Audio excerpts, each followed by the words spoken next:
Amigos, que Dios les bendiga. Bienvenidos a una nueva edición del Evangelio Diario. Estamos a martes 17 de febrero, en esta sexta semana del tiempo ordinario.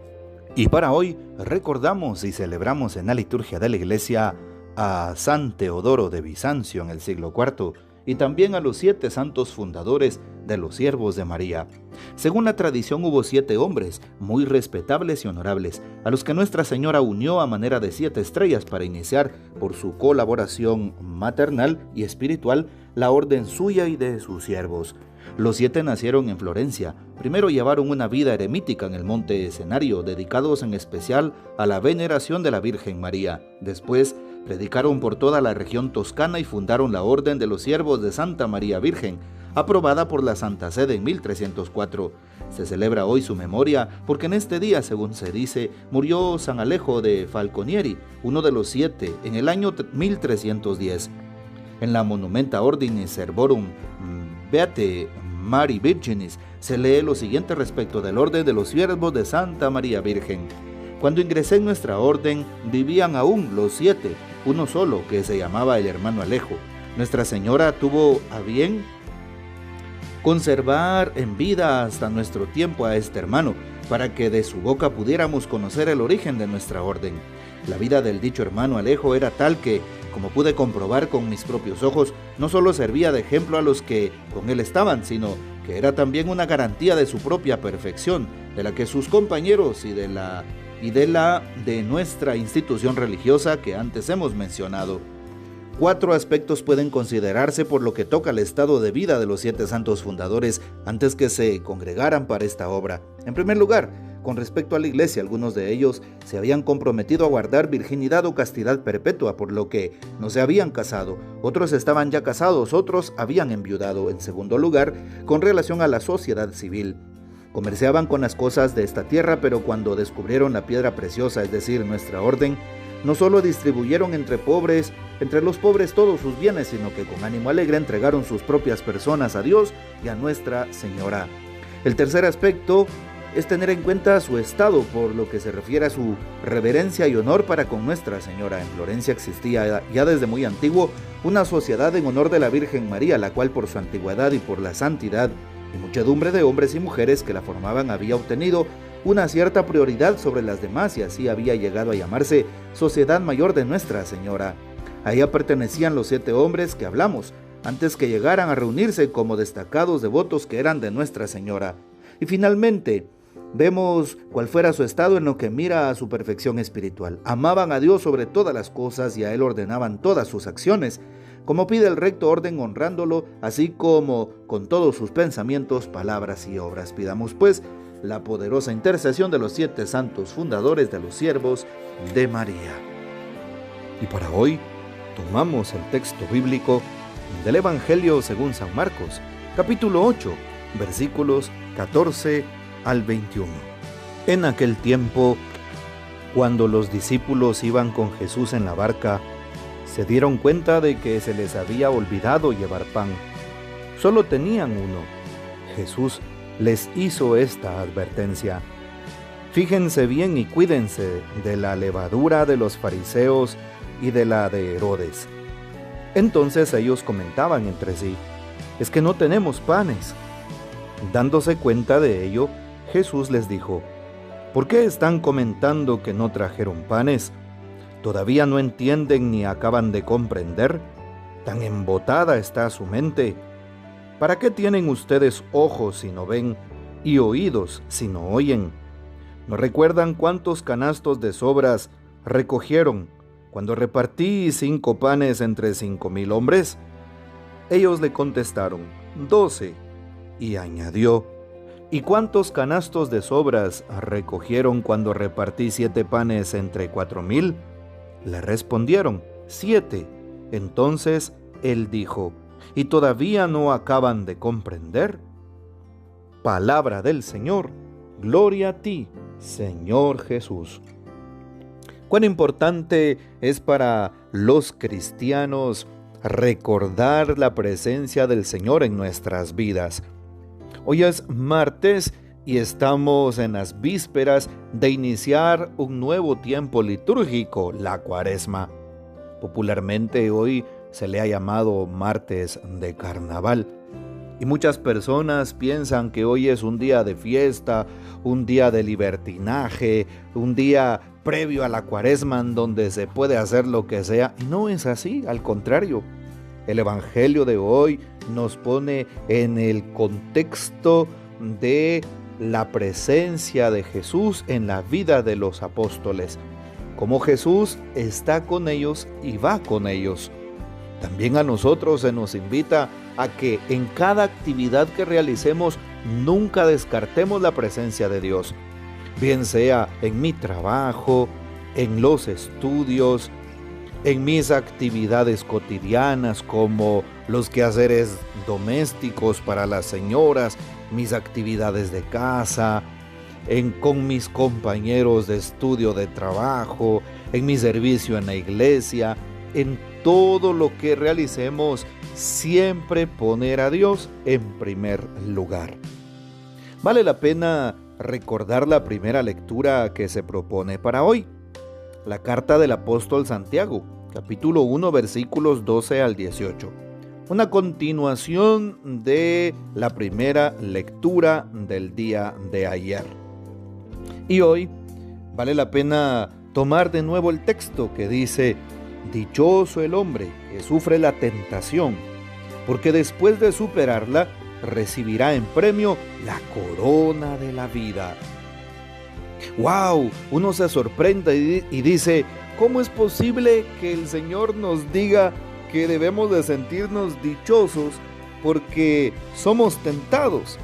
Claro, no se queda solo en dichosos porque son tentados, no.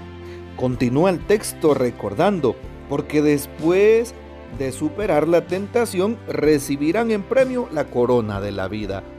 No solamente debemos de sentirnos dichosos porque viene la tentación, nos pone a prueba el enemigo, sino por superar esa tentación.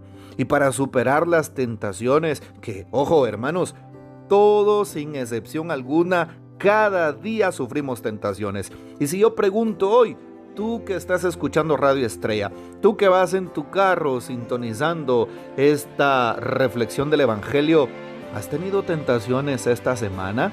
¿Acaso has tenido tentaciones durante estos días o incluso el día de hoy? Sí. ¿Cuántas tentaciones? Muchísimas tentaciones en el tener, en el poder, en el placer, como lo dice San Mateo capítulo 4, cuando Jesús mismo tuvo tentaciones en el desierto. El Señor mismo fue tentado.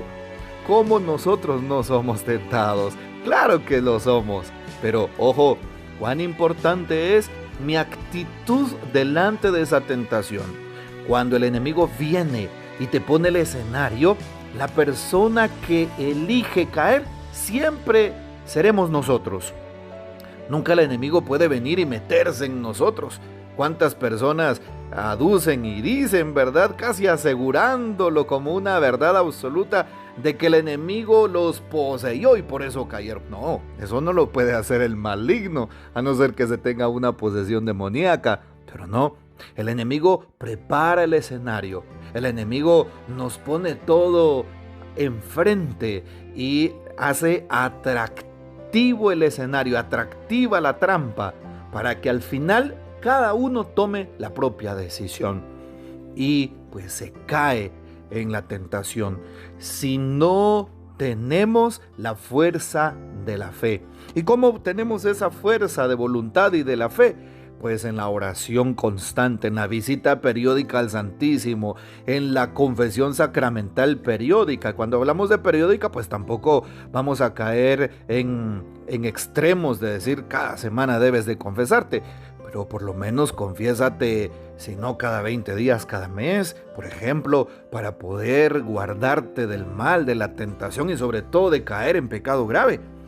Cuán importante es pedirle fuerzas a Dios, visitas constantes a Jesús sacramentado, tu buena platicada con tu director espiritual, sería muy bonito. Directores espirituales, pues los sacerdotes, por ejemplo, ¿verdad? Sí.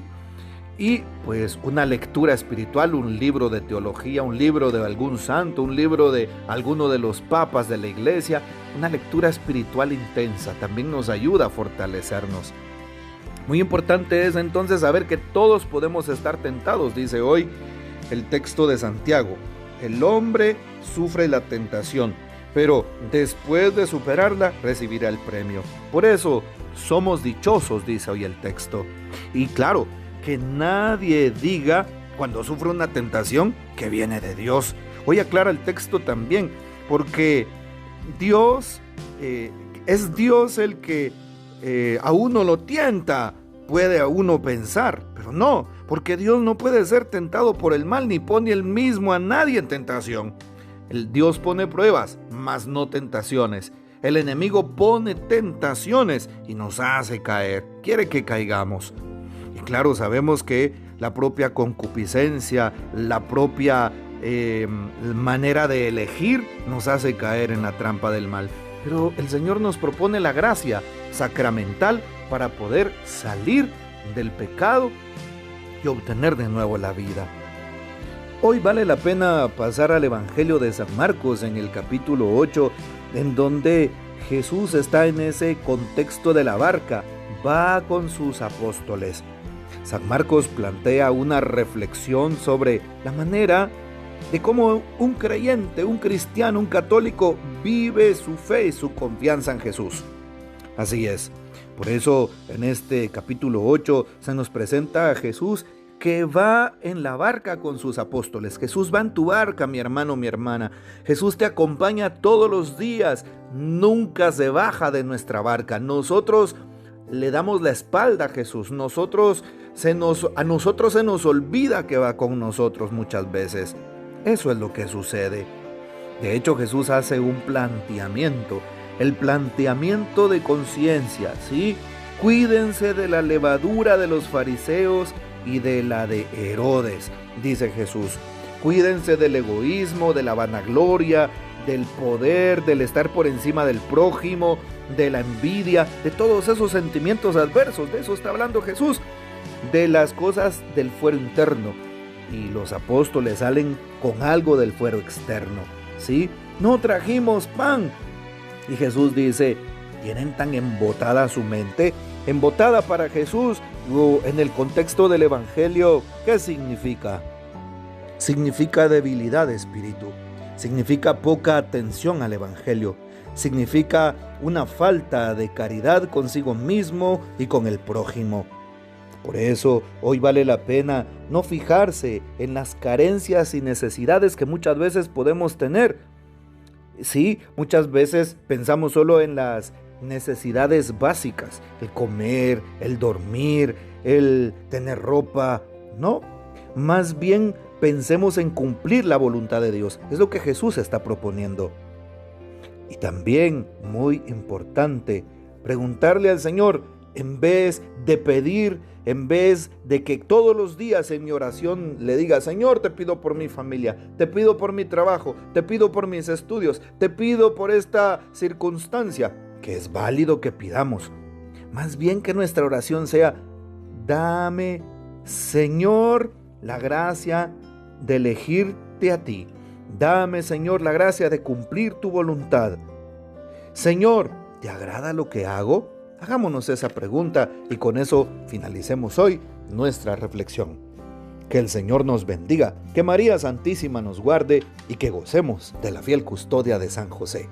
Y la bendición de Dios Todopoderoso, Padre, Hijo y Espíritu Santo, descienda sobre ustedes y permanezca para siempre.